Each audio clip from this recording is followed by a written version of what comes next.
Boa noite, caros alunos e ouvintes. No ar, mais um programa Culturas e Identidades com Loriel Rocha. O tema do nosso programa de hoje será Brasil Colônia, uma fraude documental e diplomática. Nós vamos utilizar textos de minha autoria, que estão disponíveis no Medium e espalhados por diversas mídias. A tese do Brasil Colônia, de que o Brasil não foi colônia de Portugal, desculpe. É uma tese que não é minha, conforme eu venho explicando ao longo de muitos anos. É uma tese, é um argumento que foi levantado por José Pedro Galvão de Souza, Arlindo Veiga dos Santos, depois Tito Livre Ferreira e Manuel Rodrigues Ferreira, os historiadores, na década de 50, criaram a primeira Jornada Paulista de História do Brasil, de revisão da história do Brasil, onde eles analisaram mais de 150 mil documentos. Preste atenção ao número, 150 mil documentos. E, apesar do volume monstruoso de documentação, provando que o Brasil nunca tinha sido colônia de Portugal, em termos político-administrativos, essa tese continua a ser propagada até os dias atuais. Bem, muitos me perguntam, e outro dia um professor, amigo da UFRJ, eu conversando com ele sobre essa tese, o Evandro Eurix, ele me fez a seguinte pergunta: mas qual é a importância desse estudo? Quer dizer, o Brasil não ter sido colônia de Portugal. E nós conversamos sobre isso. A resposta que eu dei a ele foi longa, não é? Esta é uma questão que envolve, né, é uma dúvida genuína que envolve muita gente. Nós poderíamos pensar de outra forma. Qual é a importância de falar que o Brasil foi colônia de Portugal? Né? Esse é o ponto. Então, o que legitima esse discurso? Tem um texto, uma entrevista com o Fernando Antônio Novaes. Fernando Antônio Novaes é um dos historiadores, digamos assim, mais celebrados do Brasil. Essa entrevista foi publicada na revista Pesquisa da FAPESP, em setembro de 2000. O título da entrevista é o seguinte: Fernando Antônio Novaes, : ter sido colônia é a diferença do Brasil. Né? Então, o Antônio Novaes fala efetivamente que a história do Brasil não pode ser sob nenhum aspecto lida sem que o Brasil seja enquadrado como colônia de Portugal.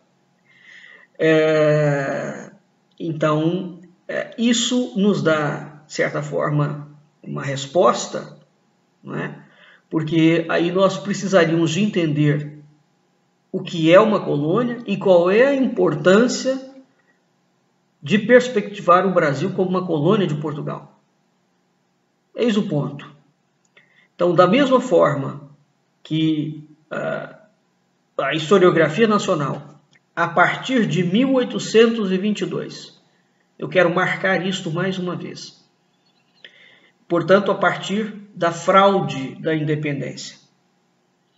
Veja, a própria palavra independência, ela é uma palavra não só equivocada, bem como ela é uma palavra fraudulenta.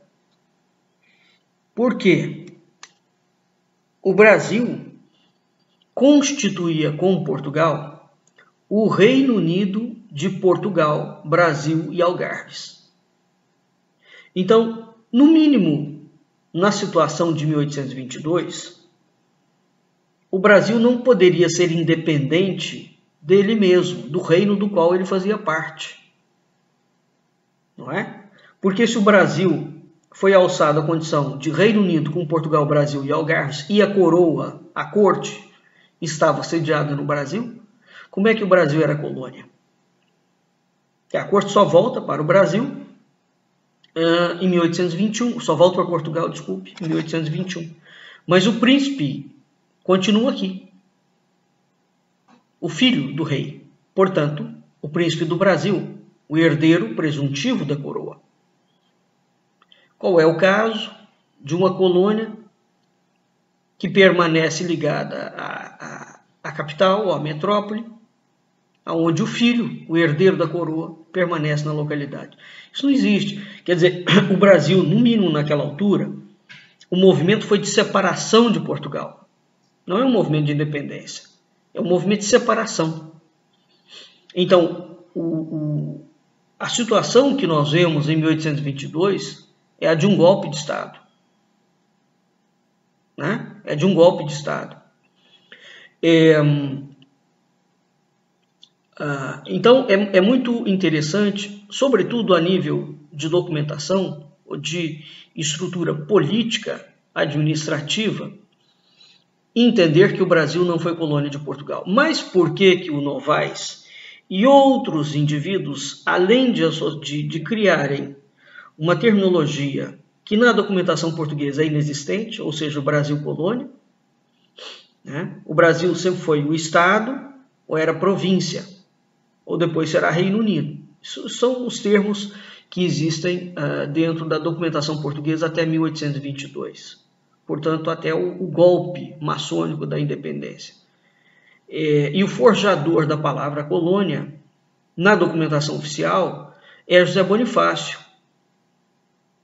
Então, essa palavra colônia e a designação de inferioridade política administrativa surge no primeiro documento, que é uma carta escrita por Dom Pedro, pelo príncipe Dom Pedro, ao seu pai, Dom João VI, se não me falha a memória, no dia 9 de novembro de 1821, para legitimar o discurso da colônia. Não é? Então, antes disto, essa palavra não pode ser aplicada. Ora, o Brasil, portanto, não poderia ter se tornado independente, uma vez que o Brasil era Reino Unido com Portugal. Ele separa-se de Portugal. O que se torna independente é uma colônia. Por isso o Brasil teve uma independência. Essa palavra independência aqui é invocada à moda dos norte-americanos, quando os Estados Unidos se separam da Inglaterra. Aqui sim, os Estados Unidos são uma colônia inglesa, certo? Mas, então, tecnicamente falando, o Brasil separa-se de Portugal. Não é uma independência, é uma separação. Quem se separa, tecnicamente falando, são sempre colônias. Desculpe, quem pode ser independente, tecnicamente falando, são sempre colônias. Não é um país que é a coroa. Então, o que foi feito foi um golpe de Estado. Tá? Bem, mas completando. O Antônio Novaes e os historiadores brasileiros argumentam que o estudo do Brasil colônia é absolutamente indispensável. Então, o Brasil tem embutido, porque o Brasil tem embutido uma visão de colônia. Uma coisa não tem nada a ver com a outra. E o fato do Brasil ter tido um forte movimento escravagista, né? A economia, digamos, do Brasil colonial era movido pelo tráfico de escravos. Então eles juntam realidades históricas. O Brasil de fato teve um altíssimo tráfico de escravos, que não havia em Portugal, evidentemente. O Brasil tem um funcionamento diferente do Portugal continental, em termos político-administrativos, isso também é um fato, mas isso não justifica você juntar alhos com bugalhos. O que existe aqui na argumentação, inclusive nessa entrevista que o Antônio Novaes dá para a revista da FAPESP, ele junta uma coisa com a outra, ou seja, ele junta a palavra colônia com a palavra escravidão, querendo com isso fazer uma coisa decorrer da outra. Não tem nada que ver uma coisa decorrer da outra, né? Então, a historiografia brasileira continua insistindo nesta tese do Brasil colônia. Bem, voltando ao título aqui. Então, é muito importante estudar a verdadeira história do Brasil. Isso não constitui uma defesa de Portugal. Esse é o primeiro ponto que nós precisamos entender. Isso não constitui uma defesa cega de Portugal. Constitui uma busca pela verdade histórica daquilo que é o Brasil, que foi o Brasil. Né? Porque sem o entendimento dessa verdade histórica, nós não vamos entender, inclusivamente, o movimento da independência, a república, e como os grandes problemas estruturais do Brasil se formaram. Né?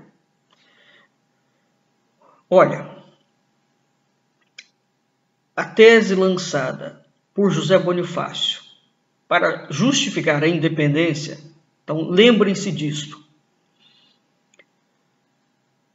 Somente uma colônia pode falar em independência da metrópole. O Brasil não era colônia, o Brasil era Reino Unido. Então, dentro desta perspectiva, a própria palavra independência brasileira, utilizada há 200 anos, esse ano faz 200 anos da suposta independência, é uma fraude. Tá claro? Então, o próprio uso da palavra está equivocado, foi manietado. O Brasil era Reino Unido e, na condição de Reino Unido, o que está se falando é de uma separação. E se está se falando de uma separação, você está falando de um golpe de Estado. Imagina hoje o Estado de São Paulo querer separar-se do Brasil. Isso é uma separação? É uma separação. Você vai criar um país independente do país que já existe. Isso era a situação que existia naquela época.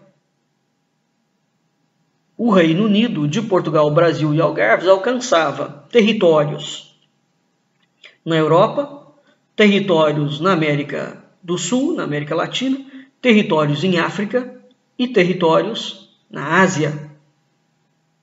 Aquilo é como a Inglaterra de Commonwealth. Né? Até hoje, o Canadá é um estado da coroa inglesa. Pode-se dizer que o Canadá é a Austrália, é outro estado, tem primeiro-ministro. Pode-se dizer que o Canadá e a Austrália são colônias da Inglaterra, mas é evidente que não. Sobre esse aspecto, não é? Então, o que nós temos aqui? Nós temos que entender o sentido realmente, as diferenças realmente político-administrativas de uma palavra que a designação colônia impõe e a designação de um estado ultramarino, que era o caso de Portugal. Portugal era um estado ultramarino. Na Europa, né, com territórios na Europa e com territórios fora da Europa. Esse era o caso do Brasil naquele momento. E desde 1500. Mas naquele momento torna-se mais grave porque o Brasil está alçado à condição de Reino Unido. E repito, a coroa migrou para o Brasil. Né? Então, a tese lançada por Zé Bonifácio para justificar a independência não se sustenta sob nenhuma hipótese. Ela só se sustenta através da historiografia brasileira. Trata-se de uma fraude documental e de uma fraude diplomática usada para legitimar um golpe de Estado desferido contra a coroa portuguesa. Esse é o ponto. Então, quem são os autores do golpe de Estado? Quais eram os interesses que envolveram este golpe de Estado? Não é? Quais foram as elites nacionais que apoiaram esse golpe de Estado? Quais eram as elites internacionais que apoiaram o golpe de Estado? Eis o ponto, né? A separação do Brasil, a independência do Brasil é um movimento revolucionário. Em linhas gerais, uma revolução seguida de golpe de Estado, o Brasil estavam acontecendo revoluções tanto no Brasil quanto no Portugal continental. Então, vamos pegar a Revolução do Porto, por exemplo, né? Então, o Brasil e Portugal, que eram Reino Unido já, estavam sofrendo uma série de revoluções. E no caso brasileiro, nós temos uma revolução seguida de golpe de Estado. Então, em linhas gerais, uma revolução seguida de golpe de Estado é quando um governo é substituído de forma abrupta ou quando a forma de governo é alterada. É isso precisamente o que aconteceu com aquilo que se chama de independência do Brasil em 1822. E depois, em 1889, com a instauração da República no Brasil. Na realidade, o Império, ou aquilo que se chama Império, porque o Brasil era um Reino Unido, portanto, com Portugal. Dentro dessa lógica, o Brasil não poderia ser império. O império é alguma coisa, é um território maior do que o reino. Um império abraça reinos. Um reino não pode abraçar impérios. Isso é um outro esquema mental fraudulento que foi criado no Brasil. Então ele de reino, de uma parte do reino, ele salta a império. E essas coisas todas continuam, essas mentiras todas continuam sendo impostas ao Brasil sem que elas sejam questionadas, né?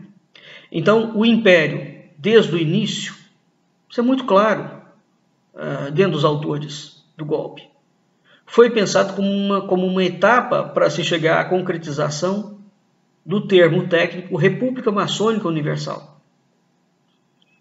Dom Pedro I, já na condição de imperador, ele foi deposto pela mesma maçonaria que lhe deu a coroa, menos de 10 anos depois que ele havia sido entronizado como imperador. E ele lançou mão do estratagema do seu pai de deixar um filho, Pedro II, para lhe assegurar o trono do Brasil, porque ele pretendia voltar para recuperar, fato que terminou por não se concretizar. Então, Dom Pedro I, esse é um dado que é escamoteado do Brasil, ele é deposto.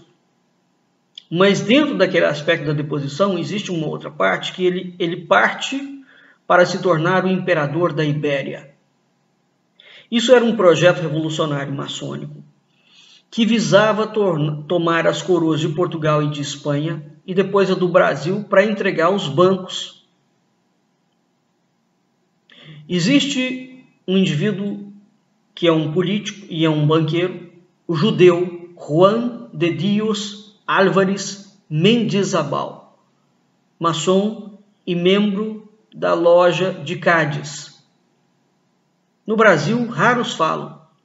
Quando você anda na Espanha, tem estátuas voltadas a Mendizábal. O Mendizábal é um dos conspiradores e financiadores dessa trama internacional. Quer dizer, o príncipe do Brasil, já na condição de imperador, sai do Brasil, vai criar uma guerra em Portugal e vai criar uma guerra em Espanha para tomar as coroas de Portugal e de Espanha para entregar aos bancos. Então, qual era o interesse dos bancos naquela altura? Né? Portanto, é preciso, de fato, ter uma certa cautela quando se vai ler a história.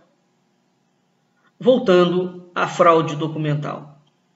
A designação colônia, portanto, para o Brasil, com o sentido de inferioridade jurídica e administrativa, invocada por Zé Bonifácio para fazer frente às Cortes de Lisboa, jamais existiu na documentação portuguesa. Eu repito que isso é uma mentira construída por José Bonifácio. Ele lança mão de um termo que não tem correspondência legal e real dentro da coroa. Entretanto, essa terminologia vinha sendo usada pelos movimentos revolucionários encabeçados pela maçonaria pelo mundo afora. Então, o Brasil, ao contrário do que é dito na fraude da independência, desde 1500 é consignado nos documentos oficiais como Estado, como província, como Reino de Portugal. Dentro da documentação portuguesa, a palavra colônia, quando aparece, ela denomina um ato de lavrar a terra. Portanto, ela refere-se a uma ação de povoamento, né? Refere-se à agricultura. A palavra colônia, na história portuguesa, tem uma origem tardia, anglo-saxã, e tem o sentido de lavrar a terra e de povoar. Ela vai aparecer descrita pela primeira vez no dicionário do padre Rafael Blutot em 1789. Portanto, século XVIII. O Brasil já tinha 300 anos. Né? Então, eu recuperei essa tese do Tito Livio Ferreira, lançada na década de 50, do Tito Livio do Manuel Rodrigues Ferreira, e venho publicando sobre isso, falando sobre isso, pelo menos publicamente, há no mínimo 15 anos. Tá? O Tito Livio, enquanto autor e historiador, foi um historiador silenciado pela Academia Brasileira. Amélia Del Priore citou o Tito Livio Ferreira, a obra do Tito Livio, num livro que ela lançou sobre José Bonifácio. E esse livro dela, de José Bonifácio, é um livro interessante porque ela desmascara o José Bonifácio. Igualmente, a Amélia Del Priore vai colocar na obra dela, Dona Maria I, 4 ou 5 obras da historiadora portuguesa Alice Lázaro, uma grande amiga, uma historiadora primordial nos dias atuais em Portugal, para a gente entender o reinado de Dona Maria I e de Dom João VI. Exatamente os reinados mais complexos onde a Europa, onde Portugal, dentro da Europa, está passando por um cenário extremamente complexo. Né? Amélia Del Priore certamente vem seguindo os trabalhos da Alice, e nessa obra dela, Dona Maria I, a Alice é a única autora que ela coloca 5 obras da Alice, mas curiosamente ela não coloca uma obra fundamental da Alice que vai falar sobre Dona Maria I. Mas para quem conhece a obra da Alice, vê-se claramente que Amélia Del Priore inspira-se nela, mas não tem coragem de dar crédito a Alice. Esse é o problema da historiografia brasileira. Né? Eles vão ter que admitir que eles mentiram e estiveram errados e inventaram e foram seguindo uma tradição historiográfica que é uma tradição de empulhação. A palavra é forte, mas é essa mesmo. É uma tradição revolucionária e é uma tradição que tem por fim mentir sobre a história brasileira e inventar uma história nacional completamente nova. Então, o Tito Livio, evidentemente que quando eu estudei a obra do Tito Livio, eu já falava e estudava sobre Portugal e Brasil há muito tempo. Né? Então, eu acrescentei aspectos à história, às pesquisas do Tito Livio, que nem ele, nem o Manuel Rodrigues acrescentaram. Né? Tais como os Templários, os mitos sebastianistas, o mito do Quinto Império, né? Os próprios aspectos, aprofundei o entendimento de colônia, né? Inseri a maçonaria sob uma perspectiva revolucionária, Enfim, eu fiz uma série de acréscimos à base da obra, né, desse estudo, que é efetivamente o Tito Livio, que por sua vez lhe deve o mérito da descoberta aos seus professores, o advogado e jurista Antônio Galvão de Souza, Pedro Galvão de Souza e Arlindo Veiga dos Santos. Então, Tito Livio teve uma biografia vasta e fecunda. Foi historiador, professor de História da Idade Média, da História de Portugal, da Faculdade de Filosofia de São Bento, da PUC de São Paulo, um dos fundadores da Academia Paulista de História, titular da Academia Paulista de Letras, diretor do Instituto Histórico e Geográfico de São Paulo, membro da Sociedade de Geografia de Lisboa, professor do Instituto de Coimbra, fundador da Ordem Nacional dos Bandeirantes, colaborou regularmente durante 30 anos em vários jornais paulistas, entre eles a Gazeta e o Estado de São Paulo. Foi um dos fundadores do Centro do Professorado Paulista, professor nos 3 níveis escolares, um dos pioneiros da história da educação brasileira, cujos trabalhos pedagógicos lançaram raízes na formulação da educação nacional. Um professor que alerta para a comunização da educação brasileira e para o fato dela estar sendo pervertida. A história de Portugal estava sendo pervertida dentro dos bancos escolares brasileiros. Veja, apesar de todo esse currículo, o Tito Livio é simplesmente desprezado pela historiografia brasileira. Sua obra sofreu um anátema. Ela foi silenciada, né? Então, a razão é explicável ou é entendível. A tese que ele lança de que o Brasil não foi colônia de Portugal está na contramão da historiografia nacional, que é movida por colunas ideológicas que foram formadas dentro do Instituto Histórico e Geográfico Brasileiro, do Colégio Dom Pedro II e do Arquivo Nacional. São as 3 grandes organizações que começaram a construir a história brasileira a partir de 1822. Né?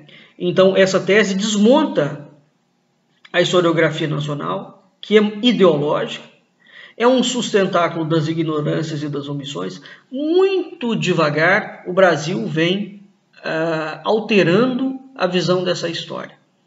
Tem uma linha de historiadores, não é, que vem traçando novos rumos. Sobretudo porque a mentira que eles inventaram, dado a forma como as pesquisas estão se dando e os intercâmbios de pesquisa, né, a fartíssima documentação que existe em Portugal, na Torre do Tombo, no Arquivo Ultramarino e em outros arquivos, mesmo na própria Biblioteca Nacional, no Arquivo Nacional Brasileiro, essa cruza de pesquisas do Brasil com Portugal tem sido muito frutífera. Evidentemente, nós temos um longo caminho pela frente, mas alguns passos já estão sendo dados, né? E, atualmente, curiosamente, o assunto colônia voltou a ser objeto de estudo de historiadores internacionais. Isso é uma coisa muito curiosa, né? Então, dialogando com o anátema da obra de Tito Livio, a ostracização, a marginalização de autores como ele, nós temos, além disto, a adulteração de obras que foram reescritas, termos foram inseridos, o extermínio de fontes e de acervos documentais. Isso compõe um quadro dramático de mnemofobia nacional. O Brasil tem, em sua grande maioria, uma elite inculta, estúpida mesmo. E, quando você tem uma elite inculta, há um problema muito sério para a nação, né? Então, o quadro... Então, a gente tem uma elite inculta e nós temos servidores públicos, professores universitários, concursados, etc., que são ideologizados. Então, você cria um quadro muito sério de assassinato da história nacional. Além da má administração das políticas públicas, sobretudo as museológicas e as documentais, que ocasionam uma formidável perda de documentação. Né?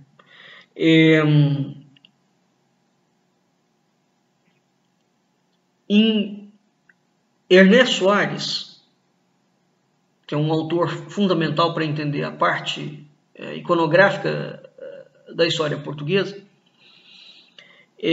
tem uma frase muito lapidar até os dias de hoje, que ele fala o seguinte, abre aspas, as dificuldades injustificadas que se opõem à consulta de documentos arquivados em determinadas repartições, que de pública só possuem um nome, a incúria de quem tinha o dever de elucidar o público, tornando conhecidos tantos elementos preciosos que vão dormindo aconchegados no pó das estantes. São a causa de tantas incertezas e da grande ignorância que paira sobre os nossos arquivos de ontem. Fecha aspas. A verdade é que há um descompasso entre o Brasil e a sua oligarquia dirigente, que é uma oligarquia incapaz de exercer um papel lúcido de importância transcendental, né, com visão de estadista. Né? Porque, como diria um autor brasileiro, a segurança de um povo não depende apenas de suas riquezas ou de suas tradições. Neste particular, cabe às elites dirigentes papel de importância transcendental. Elite, segundo Arbúcio Batiste, é forçosamente uma minoria, um grupo de personalidades fortemente marcadas, bem distintas umas das outras, e cujo traço comum é uma consciência lúcida das necessidades sociais do meio em que vivem e da maneira pela qual é preciso satisfazer a essas necessidades. Os grandes problemas de um povo são, portanto, identificados, equacionados e resolvidos pelas suas elites. O acerto dessas soluções é função da qualidade dessa elite. Compreende-se assim que a preparação dessas minorias esteja intimamente ligada ao desenvolvimento cultural dos diversos núcleos e das facilidades que o sistema de educação, flexível e diferenciado, possa oferecer a todos os recursos indispensáveis de acesso à universidade, onde a elite se identifica, toma corpo e unidade espiritual. Porque a preparação das elites é função da universidade, que continuará sem dúvida, seja qual for a forma de que possa se revestir, a ser apanágio de poucos, dos mais capazes intelectualmente. Em todas as épocas, desde o Império e pela República de nossos dias, vêm os educadores clamando pela educação das elites dirigentes para o Brasil. A verdade, porém, é que sem a formação de elites dirigentes, o Brasil continuará a ser o país de Labás, sujeito às idas e vindas de um destino incerto, e de desejar que, pelo desenvolvimento das universidades, se formem novas elites, fortemente imbuídas de que o Brasil só poderá progredir com o esforço continuado de seus próprios filhos. Veja, este texto é um texto dramático, porque quando nós olhamos a elite brasileira, que é a elite? O que nós estamos chamando de elite? A elite militar, a elite política, a elite jurídica, não é? A elite institucional, a elite acadêmica e a elite empresarial. Quando nós olhamos para a nata da elite nacional, realmente, quais são os indivíduos que têm uma visão de estadista para o Brasil? Olha, se a gente contar nos dedos das duas mãos, a gente achar 10 indivíduos com visão de estadista dentro do Brasil, na elite, o Brasil é um país felizardo. A elite nacional, desde o golpe de Estado de 1822, ela só pensa nela, em como ela vai ficar rica, sem trabalhar, às expensas do Brasil, que é um país de subsolo riquíssimo, não é? Então, a própria formação do campo industrial brasileiro, ou do grande empresariado nacional, não foi feito com muito trabalho, com muito esforço. Ela é feita a partir do assalto ao Estado. Eles são sócios do Estado. Então, não há o menor interesse em transformar o Brasil. O Brasil vai crescendo por si mesmo, basicamente. Não porque exista um projeto de nação. É dramática a realidade nacional. Né? Ora,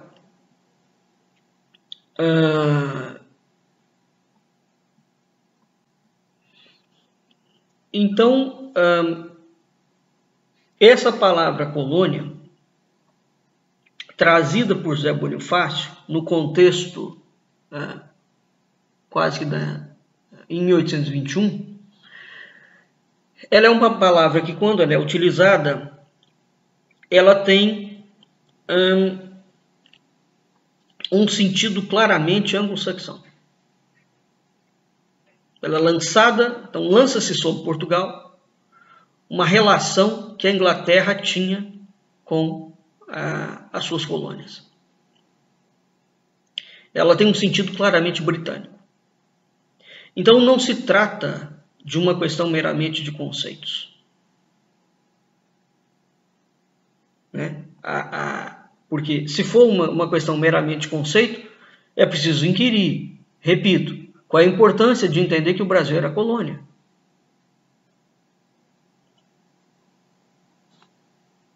Né? Bem, o termo colônia não existia em todo o Império Português, que era o Império Ultramarino. Ele existiu no Império Britânico. A colônia era um território com poderes diferentes e inferiores aos da metrópole. Isso não aconteceu no Brasil. Então o Brasil, no mínimo, não era uma colônia no sentido britânico.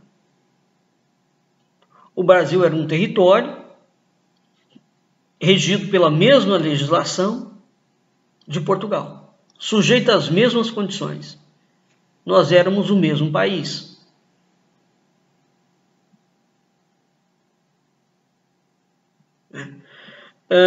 Após a separação, a independência, a fraude da independência em 1822, os revolucionários tiveram um problema sério com a população brasileira, porque a população não queria independência, não aceitava a independência.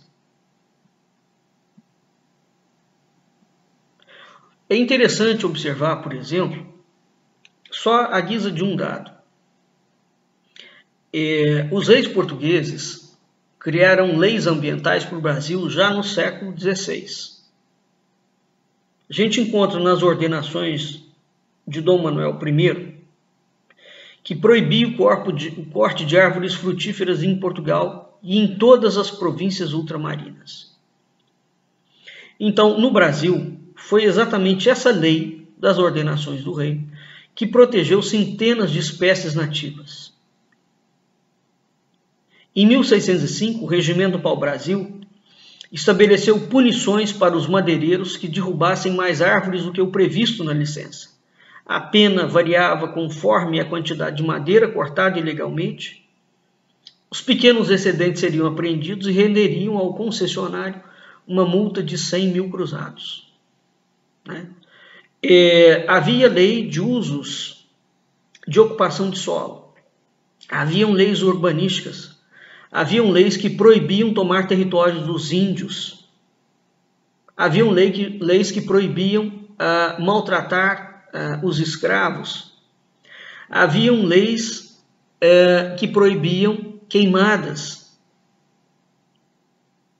Haviam leis que estipulavam regras de aproveitamento da floresta. O rei, por exemplo, proibiu o abandono de toras e galhos pela mata, de modo que se aproveitasse tudo o que for de receber, e que não deixasse pelo mato pau cortado. Os povoadores também não podiam transformar a mata de pau-brasil em roça.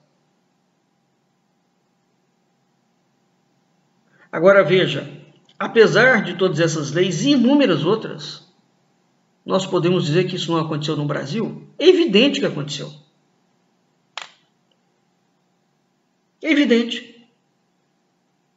Então, é preciso investigar a história a fundo para entender o que foi acontecendo dentro do Brasil à revelia da coroa portuguesa e da legislação portuguesa. Esse é um campo de investigação que efetivamente tem que nos interessar. Não é? Então, à guisa da documentação enviesada, falsificada ou não, é evidente, quando nós entendemos que há a falsificação, é evidente que o Brasil foi colônia, né? Tanto quanto deve ter sido o Algarve, o Minho, o Trás-os-Montes, o Alentejo. O Algarve, por acaso, o Algarve, o Minho, o Alentejo eram colônias de Portugal? Não. Então, não havia diferença na Constituição Portuguesa, que poderia ser chamada as ordenações do rei. Era a mesma ordenação do rei. Não havia diferença na política de comércio externo. Não havia diferença na política de educação, não havia diferença na política de impostos, não havia diferença na política de cidadania, vamos dizer assim. Não havia diferença alguma na ocupação de território, no povoamento de território. Então, que colônia é essa? O Brasil não está submetido somente a interesses comerciais. O estudo do Brasil não ter sido colônia de Portugal não é somente um estudo provocador. Portanto, ele não tem um sentido revisionista. Quem fez revisão da história, no sentido de manipular, foi a maçonaria e a elite que apoiou a maçonaria, inclusive militar. Então, agora nós precisamos de fazer uma revisão da revisão. Voltando à pergunta do professor Eurix, o que é que isso me interessa? Ué, isso é a questão mais fundamental, no meu entendimento, na história brasileira.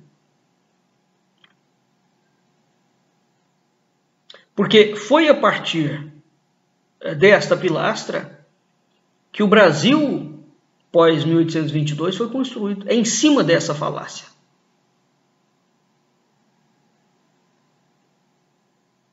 Né? O Brasil, enquanto construção da coroa, o Brasil, enquanto nação, é uma construção da coroa portuguesa.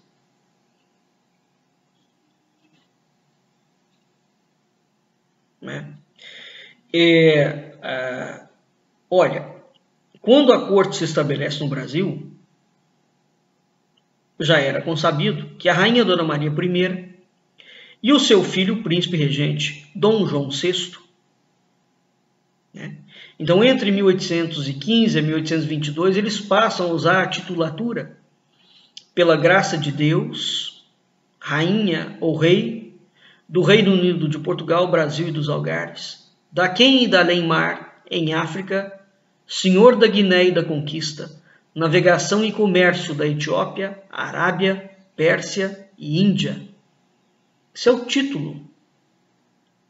E é o título que Dom Pedro I ostentaria também, caso ele não tivesse se separado de Portugal. Então, a própria titulatura régia da Rainha Dona Maria I e de Dom João VI deixam claro que o Brasil não pode ter sido colônia de Portugal. E vai acontecer uma situação muito interessante.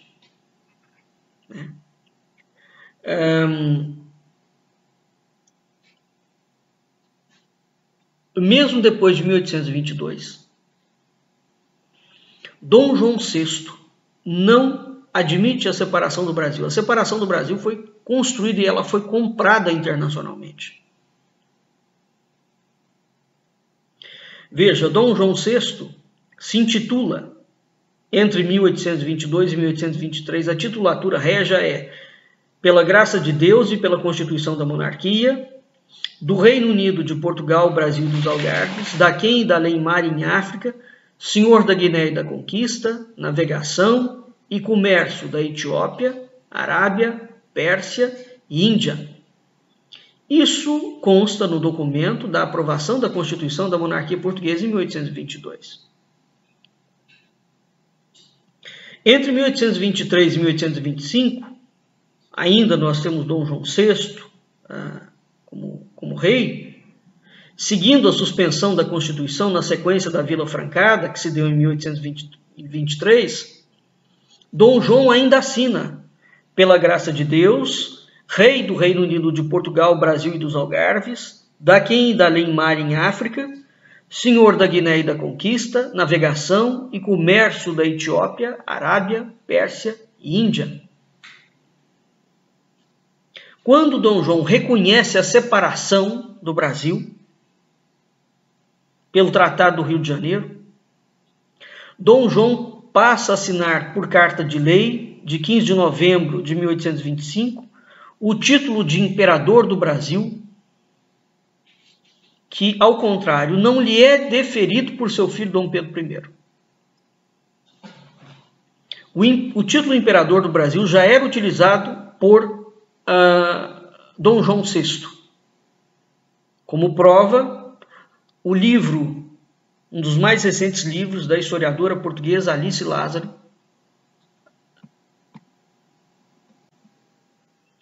cujo título é As Lágrimas de Dom João VI, de infante a príncipe regente, rei e imperador, 1767 a 1826.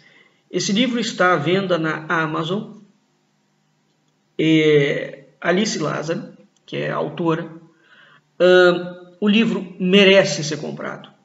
Ele tem que ser comprado, porque Alice faz um estudo ao longo dos últimos anos da vida privada e sentimental da família real portuguesa, sobretudo de Dona Maria e de Dom João VI, e estuda fatos marcantes na biografia de Dom João VI. Alice hoje é a maior, no meu entendimento, a maior especialista em Dona Maria I e Dom João VI. E prova que o rei já era chamado de imperador em Portugal. E é preciso que se entenda as consequências disso aí. Tá?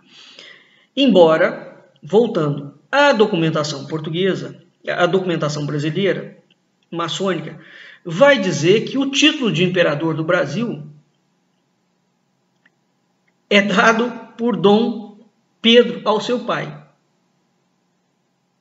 O que é uma loucura, não é? Porque como é que o imperador, já separado, o Brasil já separado de Portugal, o filho, portanto o príncipe, pode titular o pai, o rei? Isso é uma loucura. Mas existe uma situação aqui. Dom João VI assina, após 1825, pela graça de Deus, imperador do Brasil e rei do Reino Unido de Portugal e dos Algarves, da quem e da lei mar em África, senhor da Guiné e da Conquista, navegação e comércio da Etiópia, Arábia, Pérsia e Índia. Eu tenho cá comigo a impressão, e Alice Lázaro também, Dom João morre muito cedo. Se ele não tivesse morrido, ele certamente envidaria todos os esforços para reverter aquela separação, né? Então, quando ele agrega o título de imperador, porque o filho não poderia ter uma titulação maior do que o pai, existe um projeto aqui que está correndo na cabeça de Dom João e que ele não efetiva, porque ele morre prematuramente, né? Então,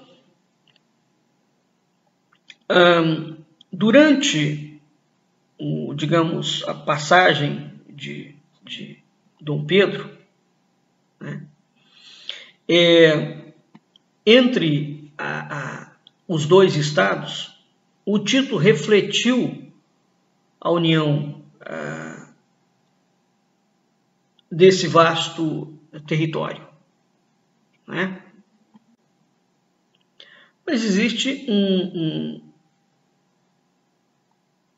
um outro ponto aqui que é muito interessante investigar, que é o seguinte: Dom Pedro, quando ele se separa de Portugal, ele perde o direito ao trono.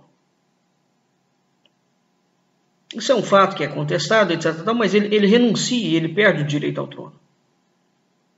No entanto, ele usa em 1826 a seguinte titulatura: pela graça de Deus e unânime aclamação dos povos. Que povos? Imperador constitucional e defensor perpétuo do Brasil, rei de Portugal e dos Algarves, daquém e da além-mar em África, senhor da Guiné e da Conquista, navegação e comércio da Etiópia, Arábia, Pérsia e Índia. Vejam vocês que nós estamos diante de uma sequência de absurdos. Uma sequência de absurdos. Por quê? Um movimento independente, imagine os Founding Fathers, por exemplo, nos Estados Unidos, declarando uma república. E apesar do primeiro presidente estar empossado, esse presidente ainda dizer que é rei da Inglaterra. É claro que o paralelo é um tanto grosseiro, que o Brasil não era uma república, mas ele se equivale analogicamente. Nós temos um Estado, né, que sofreu um golpe de Estado, você fragmenta a monarquia por dentro, cria um país, um outro país, separa aquele país do outro país, cria um título imperador num Estado que era reino, e aquele novo imperador, não satisfeito de ser imperador daquele Estado, daquele país novo, é também, apesar de ter renunciado ao título, se auto-intitula rei do país no qual ele deu o golpe. Veja se isso não é uma loucura. Isso é uma completa insanidade. E qual é a explicação que a historiografia nacional dá para isto? Quer dizer, então Portugal, Dom Pedro I, na condição de imperador do Brasil, a partir do momento, Dom João VI está vivo, já morreu, desculpe. Então, o que acontece aqui? Portugal será anexado, porque Portugal já estava separado do Brasil. Então, Portugal será anexado como colônia ao Brasil? Ou o Brasil, o Império Brasileiro, se torna um império ultramarino, como era o Império da Coroa Portuguesa? É preciso ler o que significa essa titulação que a maçonaria impõe ao imperador brasileiro. Eu vou ler aqui, vou reler para finalizar. Por graça de Deus e unânime aclamação dos povos. Você pergunta quais povos?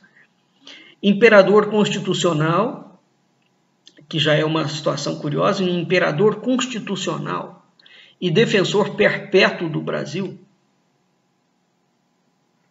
rei de Portugal e dos Algarves, da quem e da além-mar, em África, senhor da Guiné e da conquista, navegação e comércio da Etiópia, Arábia, Pérsia e Índia. Ora,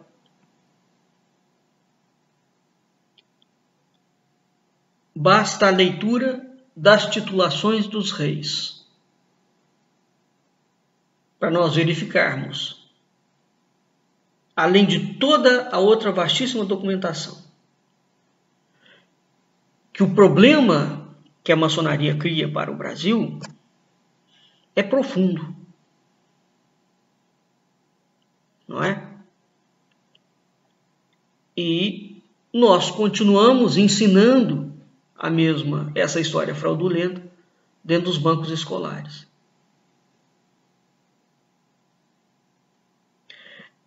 De modo que a gente precisa de não abrir mão de estudar que o Brasil não foi colônia de Portugal. Somente a partir disso nós vamos entender várias coisas da história brasileira, inclusive a submissão nacional, do território nacional, aos interesses internacionais, sobretudo bancários.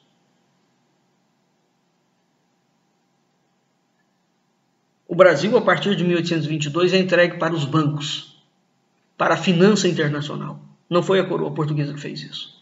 Foram os revolucionários de 1822. E de lá para cá são os bancos que seguem mandando. Com destaque especial para a banca, a casa dos Rothschild, na Inglaterra. O Brasil não é colônia de Portugal. Nunca foi colônia de Portugal. Essa é uma mentira histórica inventada pela maçonaria e, sobretudo, com todas as digitais de José Bonifácio, de Andrada e Silva. Vamos ficando por aqui e até a nossa próxima aula.